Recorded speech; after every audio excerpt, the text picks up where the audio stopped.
biases for Bernie aside, let's just focus on what happened in this speech that did not happen in Whitmer's speech. I would have loved it if she did it. I don't care who says it. That's what I'm saying. Yeah. That's what I'm saying. Like if Whitmer came on and her response actually addressed all the lies that Donald Trump told, then I'm all for it.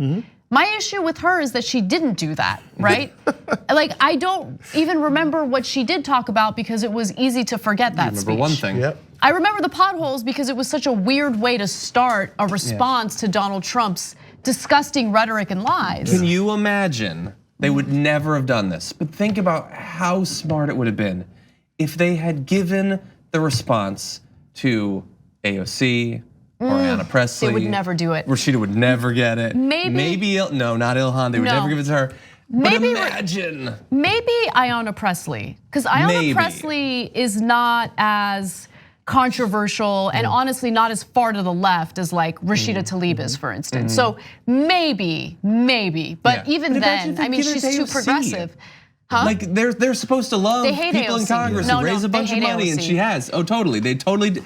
But think about it. They're concerned more about the potential response to the response. They're like, oh, we can't put AOC out there because we already know a significant number of Republicans hate her for absolutely unrelated reasons. So we can't open the door for having anyone not liking what she has to say simply because of who she is. They always work from a point of fear and trying to second guess potential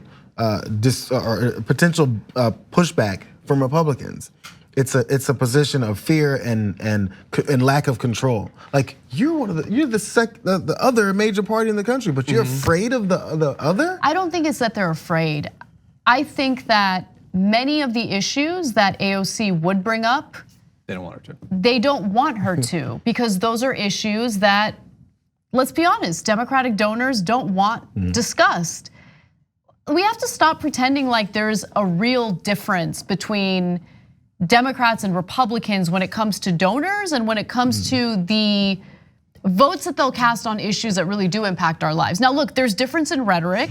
I think that there's certainly some difference when it comes to social issues, but when it comes to war, when it comes to orchestrating military coups abroad, I mean, Nancy Pelosi couldn't wait to stand up and give Juan Guaido, a US puppet for Venezuela, a giant round of applause.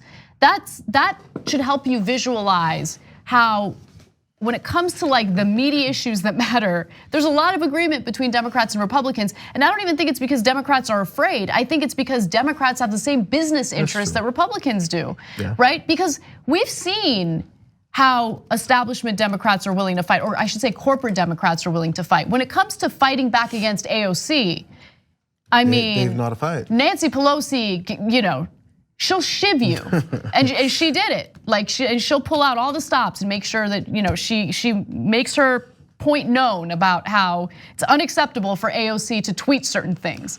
But when it comes to real resistance, like I said, clapping aggressively or ripping up a sheet of paper on camera doesn't do anything for the American people. Signing a trade deal and helping Trump, with his legislative goals, which will help in his re-election campaign, is not an example of resistance. Yeah, well, and that's why I think it was on Friday's show. I said, wait, what was the show? I was in a really bad mood. Maybe it was just Monday. It was Friday. It was Friday. Okay, so her Nancy Pelosi ripping up the paper, doing the clap. It doesn't change anyone's life. It doesn't.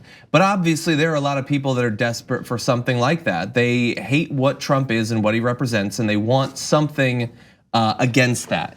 And that is one of the reasons why I said on Friday's show, that is why I'm not gonna be one of the people that just sticks my head in the ground for 3 years, pretends that Trump is not president. Not only because it's a dereliction of the duty of any journalist at all, but also because we're in a time where so many people are desperate for something that is not Trump, a response to what he's doing. And if we back off, if we pretend he's not there, then the only thing they're gonna get is clapping, maybe Rachel Maddow, and that's it. Well, I agree with you. We have to be there for those people as they come into the system.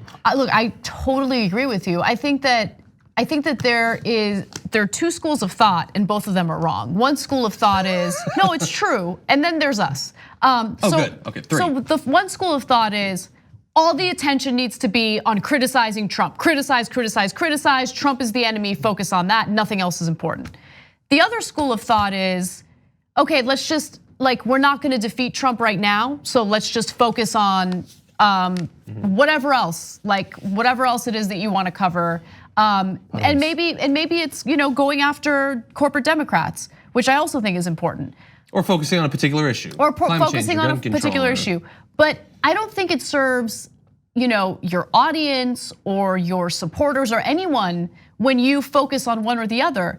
You have to be able to do both simultaneously, right? And so the Democratic Party is not innocent. The Democratic Party should be called out when they're in the wrong, and they've been in the wrong quite a bit under Trump's administration. They had an opportunity in the first spending bill to get real protections for the DACA recipients, and Chuck Schumer let that go. You think that Donald Trump wanted to shut down the government? That first go around when the DACA recipients were being held hostage? Of course he didn't want to do that.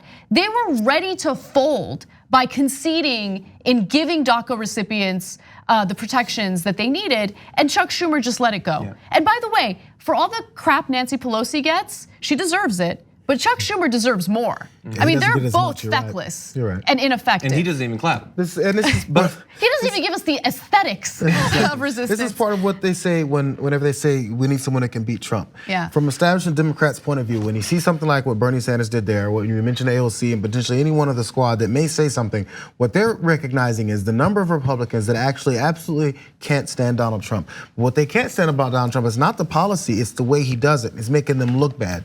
So what they're hoping for, and what establishment Democrats have seen is, I've talked to my Republican buddies, they're gonna vote for an establishment Democrat. We'll sweep if we just give them a Republican light, because they can live with that, because they have all the other times when nothing has been done for most Americans in the first place. So the seeing if he can win, it's not based off policy, because they're like, oh, Bernie Sanders' policies are too radical. No, Bernie Sanders' policies don't appeal to establishment rich corporate Republicans. Yes. Establishment Democrats' policies do. So they're like, man, we just got to get Trump out of here. That's what establishment Democrats are saying. We got to get Trump out of here. And people that say things like what Bernie Sanders just said for however long he went for, isn't gonna cut it. It's only gonna cut it for people who actually give a damn about something being done for normal citizens. Well, that's apparently in Iowa and New Hampshire, there are people like that. Really fast to circle back to what you said about the two schools. What I liked about Bernie Sanders' response, and maybe you did too, is that he demonstrated that there's no reason to choose between holding Trump accountable and providing a positive vision of what is possible for the future. He does both simultaneously. Him and AOC are not just the best in laying out progressive policies, they're also way better in actually substantively resisting Donald Trump than Nancy Pelosi and Chuck Schumer and all of them. Not just in claps, although AOC's way better at the claps in the paper anyway, but also in terms of actually voting against their military budget, all of that, standing against their immigration policy. You saw that in his response, he was weaving back and forth from those two things. Here is what Trump said, I'm gonna actually counter him, and I'm gonna show what we are gonna do.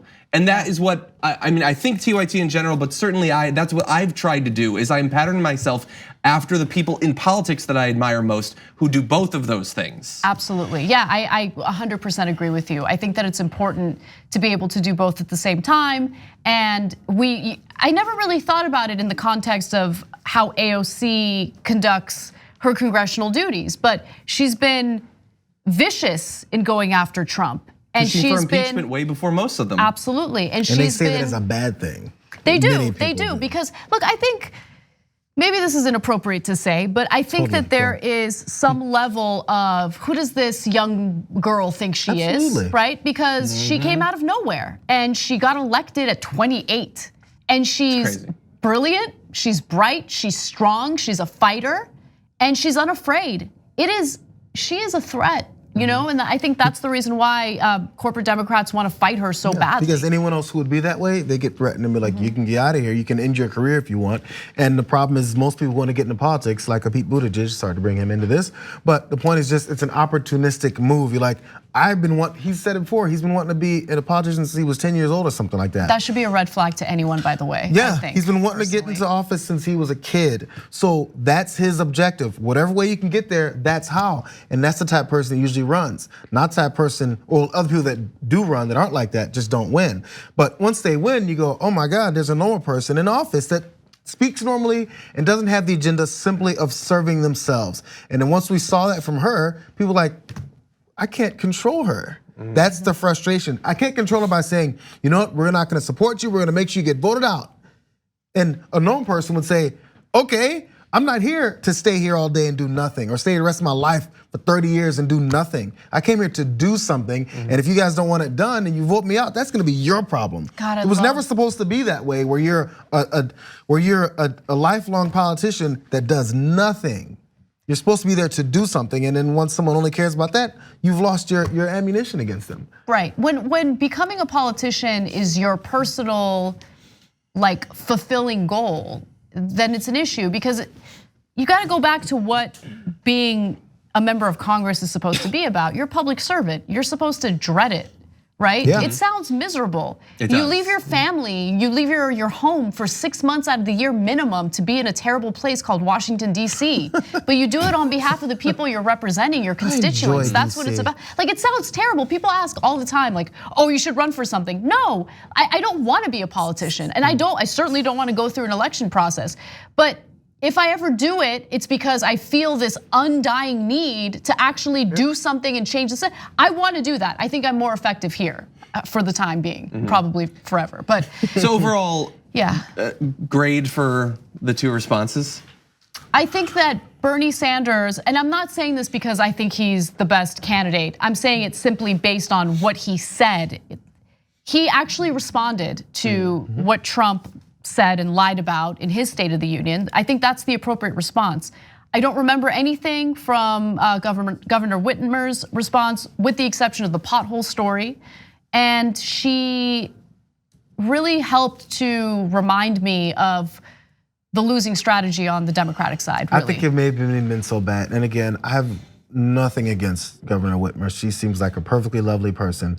And I don't know, again, you went through some of her policies, and those again are based off of holding your position as being this politician. I don't know what she really believes in, because that's what you're supposed to do if you're part of the establishment, part of the party. It doesn't even matter though what she believes in. What matters is what her response is. And you're not gonna fight the Australian bushfires with a Nerf gun. You know what I'm saying? Like, you need Nerf to burns. But what was even worse about that is she went with the line of the Democratic line. Yeah. And I don't even think they were, I mean, I'm gonna speculate from this one chair in LA than I don't know any politician.